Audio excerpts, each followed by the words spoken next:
Hi there everyone, welcome back to Dandelion Delphi Tutorials. Today we're going to continue with our lessons about database programming where the tables are linked to Delphi using an Addo table component. So in grade 12 this will form part of question 2.2 and this is typically a question that could be found in this question. We have been asked to calculate the average marks for learners, and the marks are stored in a field called mark. So we have a running total inside this loop. We're going to initialize, that's why iTotal is assigned to 0 there.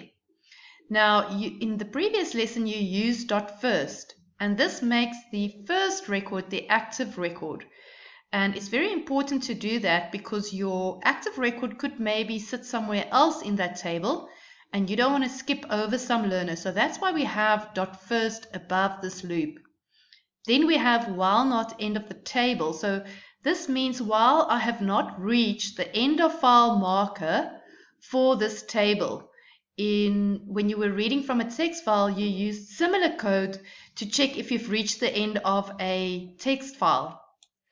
So this will continue to loop until I've reached the end of this table.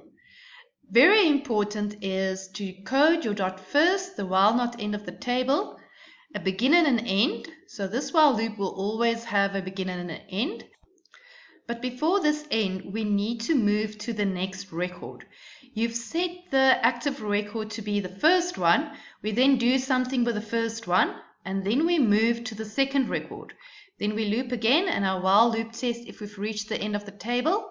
If not, we'll do something with the second record and then move to the next record. Without this dot next, you will fall into an infinite loop because you'll be stuck on the first record because you've moved the active record to the top one and it will never reach the end of the table. Leaving out this not will cause you then to actually not loop at all because you've moved to the top record. Without the not, it's saying, well, I've reached the end of the table, but you haven't because you're at the top. So all of this code is extremely important, and I suggest you do that first and then code above your dot next of what the question is requiring from you.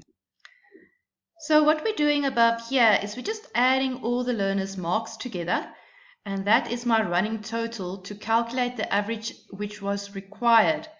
So this will add up all the marks. So we use the name of the component, TBL learner, and then in square brackets, we place the name of the field in inverted commas. You'll see they appear in blue in Delphi. And this question was asking us now to display the learner's name and their mark. But the mark field in this database is an integer or number data type. Therefore, I have to still add my into string. I was also required to display the date of birth of this learner, but this field was a date-time data type. So you would have to add the function date to string to be able to display it in the rich edit. Once I'm done with all of this and I've reached the end of my table, I can then calculate my average outside of the table using the total that I used inside of the loop and then dividing by my record count. And in the previous lesson, remember we used the record count. That's the number of records in my table. This will always be the total number of records. So if you were required, like we're going to do in the next questions, to calculate something, let's say the average of only the grade 11s, you'll have to have a separate counter to count grade 11 learners, as this will include all the learners from all the grades. Here is an example of finding a learner. The user is going to enter the name as well as the grade.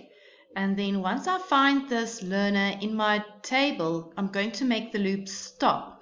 Similar to what we've done when we were searching for items in an array, when you were reading from a text file into an array and then doing some searching. So we start with our bfind as false. We still have our dot first and while not end of the table and then the dot next. Very important is your dot next is not inside of an if and it's not inside of an else until we get to delete, which is the only exception. Further than that, the dot next will just be inside of your begin and end of your while loop. Now I'm starting with my condition here in an if statement, and I'm testing if the learner's name is equal to what they've entered, as well as the grade that they've entered, is that equal to the current records grade field? If it is, then I make bfind true and I display what is required from the question. If it is not true, it will just loop to go to the next record, and then my loop will execute again. I'll go to this next record and keep on searching until I find this learner. I have added to my while condition while I have to loop while bfind is false. So if the moment that I find this learner and bfind changes to true, I won't loop again. After my loop here, I've just included a message here to say if I haven't found this person, I'm going to display a message to say I have not found this person in this grade. In this question, I'm required to find all the learners that were born in the year 2001 and count them, and also display some values from their records. Since I'm counting, I'm starting with initializing my count at the top. I still have my dot first while not end of the table. This time I am not going to add and while bfind is false, because there's more than one learner to be found. More than one learner was born in the year 2001. So I don't want to make my loop stop once I find the first one. I don't need a Boolean value after this loop to test if I have found a learner. I can just use my counter. So the moment that I find a learner born in the year 2001, I'm going to increment my counter. So after my loop, if my counter is still 0, it means I haven't found anyone born in the year 2001. Please note that you can use your normal Delphi functions around your values of these tables. So I have the date of birth field in here, which is a date time data type, and I can extract the year of this date, and that returns year of returns an integer number for me. So that is equal to 2001. So if they were born in 2001, I count them and I display some information here. There is the end of my if, and outside my if, very important, is my dot next before the end of my while loop. You will often find that your code will run with some errors in it and will only crash when an error occurs once that code runs during runtime.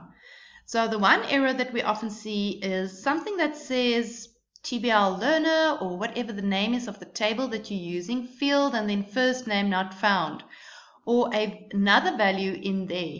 Now this means that this you've used as a field name, and that either does not exist in the table TBL learner, or you have misspelled the field name from what it is in the database. So those are the two things that you can check.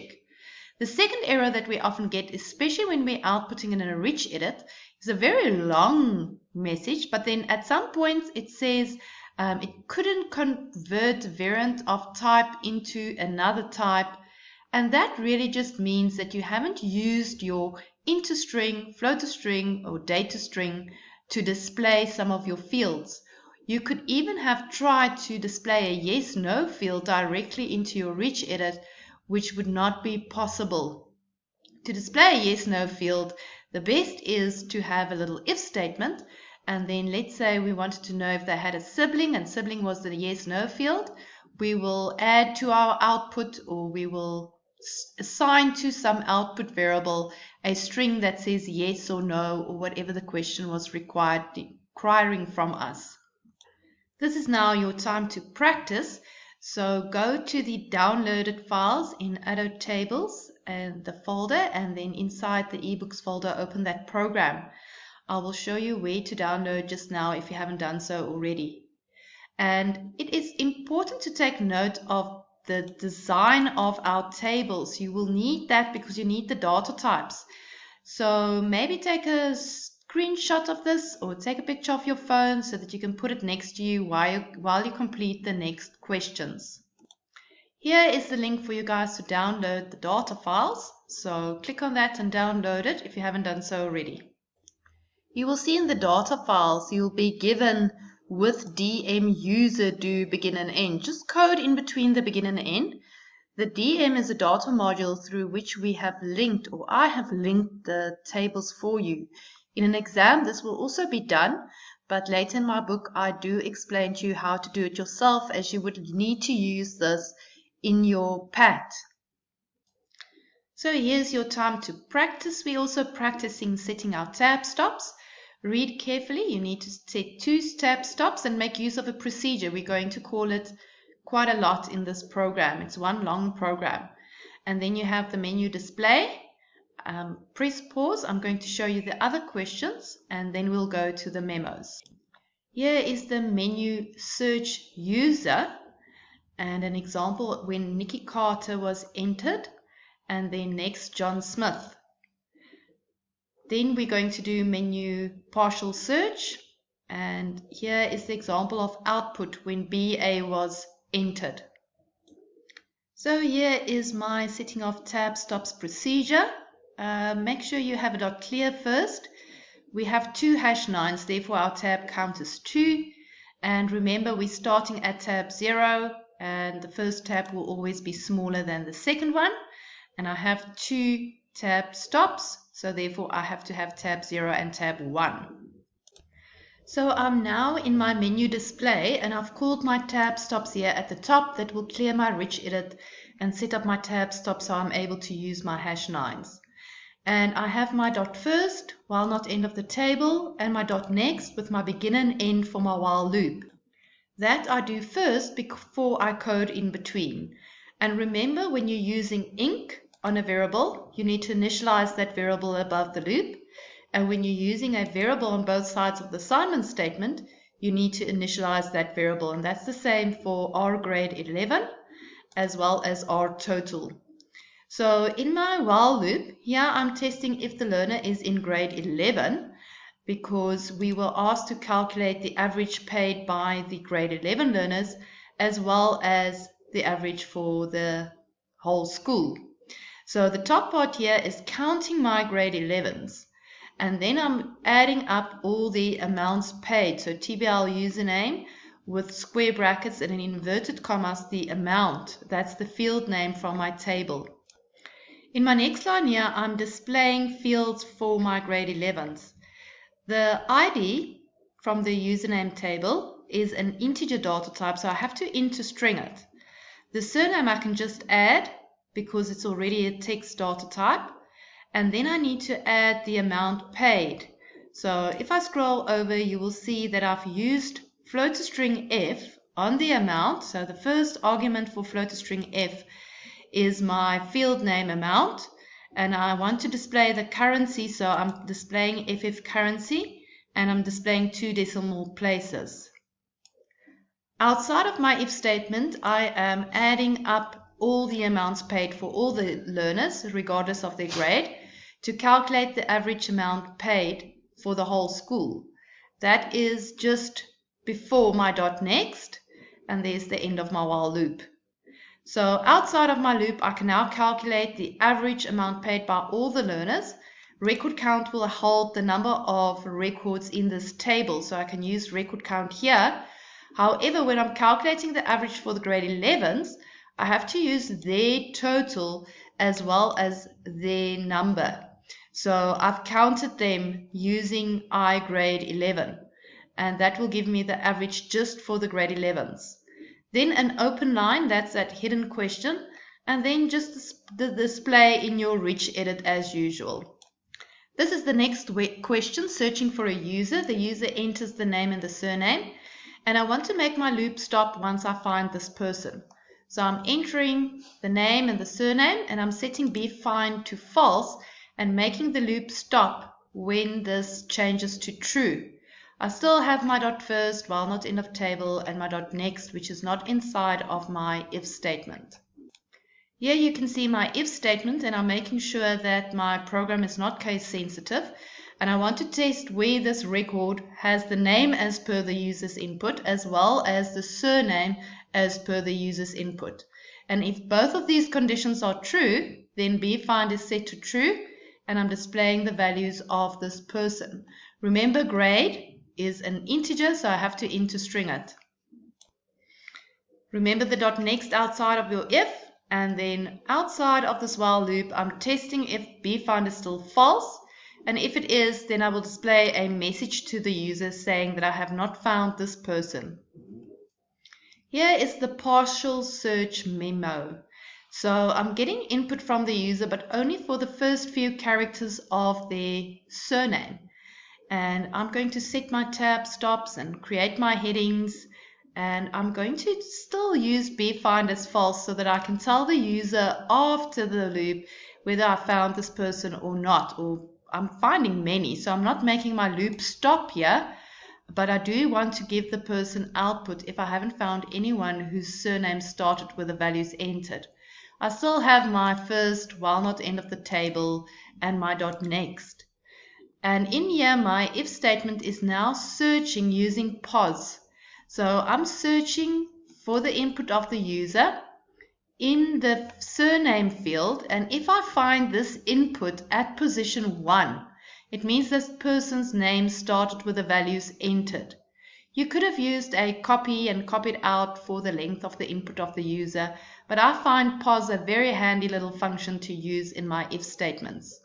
And if I find this person, then I assign true to bfind, and then I want to display whether the Wi-Fi is connected or not. But I can't just display the Wi-Fi field. I have to test if the Wi-Fi field is true. Then I will add the information as usual using my int string for the ID field. That was important. But if the Wi-Fi was true, I display on. Else I'm going to display off with their information. And here's the end of my if statement, and just my if statement at the bottom to indicate whether the input was found or not. Thank you everyone for watching Dandelion Delphi tutorials. I hope this helped you, and don't forget to watch the next lessons because there's lots more to learn about database programming. Hope to see you soon.